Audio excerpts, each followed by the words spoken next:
महादेव सब कुछ है। इस संसार में जो कुछ भी है शिव ही है। शिव ही आदि है, शिव ही अंत है। आपने देखा होगा कि शिवलिंग के साथ या फिर मंदिर के बाहर एक बैल रूपी मूर्ति बनी होती है जिसे हम नंदी कहते हैं। जिस प्रकार भगवान शिव के दर्शन का महत्व है उसी प्रकार नंदी जी का भी दर्शन किया जाता है। नंदी जी को भगवान शिव के वाहन के साथ साथ उनका सबसे बड़ा भक्त भी कहा जाता है। मान्यता है कि अगर अपनी मनोकामना नंदी जी के कान में कही जाए तो वह आपकी मनोकामना भगवान शिव तक पहुंचाते हैं। नंदी जी को मंदिर के बाहर इसीलिए स्थापित किया जाता है ताकि भक्त आसानी से अपनी बात उन तक पहुंचा सकें। आखिर ऐसा क्यों किया जाता है, इसके पीछे का कारण क्या है, जानेंगे इस वीडियो में। वीडियो स्टार्ट होने से पहले फटाफट से चैनल को सब्सक्राइब कर लीजिए और कमेंट बॉक्स में लिखे हर हर महादेव। तो चलिए शुरू करते हैं आज की वीडियो। भगवान शिव से जुड़ी कथाएं तो आपने बहुत सी सुनी होंगी, लेकिन आज हम आपको इस वीडियो में नंदी की कथा सुनाएंगे। नंदी जी की इस कथा का वर्णन शिव पुराण में मिलता है, जिसमें बताया गया है कि पौराणिक काल में शिवलाद नामक एक मुनि हुआ करते थे। जब वह बूढ़े हो गए तो उनको अपनी मृत्यु का डर सताने लगा कि उनकी मृत्यु के बाद उनका वंश समाप्त हो जाएगा।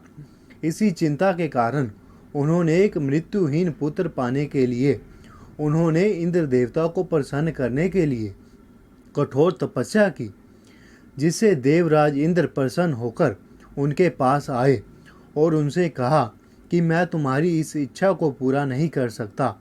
इसके लिए उन्होंने शेरलाद मुनि से देवों के देव महादेव की तपस्या करने के लिए कहा।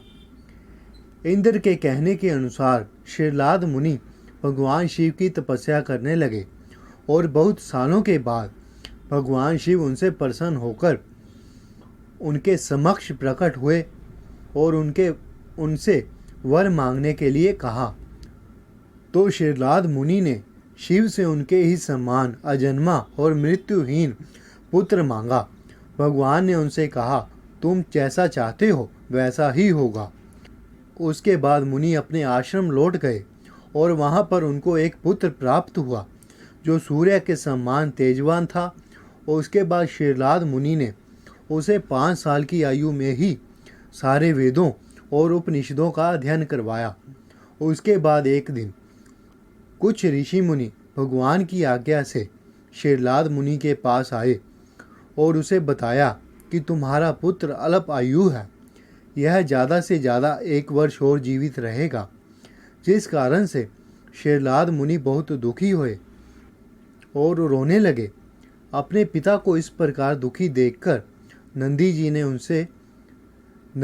ने अपने पिता से कहा कि आप चिंता ना करें, आपने मुझे शिव से प्राप्त किया है, अब वह ही मेरी रक्षा करेंगे। उसके बाद नंदी जी एक नदी के किनारे जाकर तपस्या करने लगे और उनकी तपस्या से प्रसन्न होकर उनके सामने भगवान शिव प्रकट हुए और उनसे वर मांगने के लिए कहा। जब नंदी जी वर मांगने लगे तो नंदी जी भूल ही गए कि वह लंबी उम्र के लिए तपस्या कर रहे थे। लेकिन नंदी जी ने भगवान शिव से वर मांगा कि मैं हर समय आपके साथ रहना चाहता हूँ। उसके बाद शिव जी ने नंदी जी से कहा, मैं तुम्हारी तपस्या से प्रसन्न हुआ और आज के बाद तुम मेरे सबसे बड़े भक्त माने जाओगे और हर समय तुम मेरे साथ ही रहोगे। मैं तुम्हें अजर और अमर होने का वरदान देता हूँ। तुम हमेशा भय और मृत्यु से मुक्त रहोगे। उसके बाद नंदी कैलाश पर हमेशा भगवान की सेवा और आराधना करता था। जो भी शिव से मिलने आता था वह पहले नंदी से मिलता था। फिर एक दिन शेरलार्थ मुनि भगवान शिव के पास पहुँचे और उनसे कहा कि मैंने आपसे पुत्र इसीलिए मांगा था क्योंकि मेरी कोई संतान नहीं थी और मैं अपना वंश आगे बढ़ाना चाहता था, लेकिन मेरा पुत्र तो हमेशा आपके साथ ही रहता है। उसके बाद महादेव ने नंदी को अपने पिता के साथ जाने के लिए कहा। नंदी जब अपने पिता के साथ गया तो वहाँ उसने खाना पीना छोड़ दिया और उदास रहने लगा।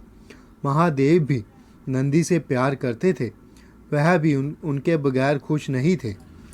शैलार्थ अपने पुत्र की यह दशा नहीं देख पाया और वह फिर से महादेव के पास गया और उनसे कहा कि वह आपके बिना नहीं रह सकता, कृपया उसे अपने पास ही रख लीजिए।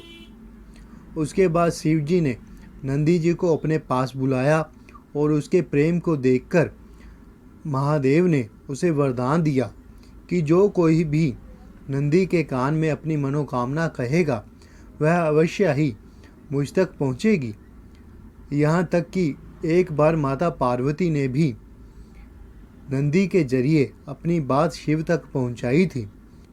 नंदी हमेशा महादेव के साथ ही रहते थे। इसके बाद शिवजी ने माता पार्वती की सहमति से सभी गणों, गणपति और वेदों के समक्ष गणों के अधिपति के रूप में नंदी का अभिषेक कराया। तो इस प्रकार नंदी को सभी गणों का अध्यक्ष बनाया गया। इस कथा से हमें यह पता चलता है कि भगवान शिव अपने भक्तों का साथ कभी नहीं छोड़ते। उसके बाद शिवजी ने नंदी को वरदान दिया कि जहाँ भी उनका निवास होगा नंदी भी वहाँ रहेंगे। इसीलिए हर शिव मंदिर में शिवलिंग के साथ साथ नंदी जी भी विराजमान होते हैं। तो यह थी नंदी की कहानी। वीडियो अच्छी लगी हो तो कमेंट बॉक्स में लिखें हर हर महादेव, और वीडियो अच्छी लगी हो तो लाइक भी कर देना और चैनल को सब्सक्राइब भी कर देना। हर हर महादेव।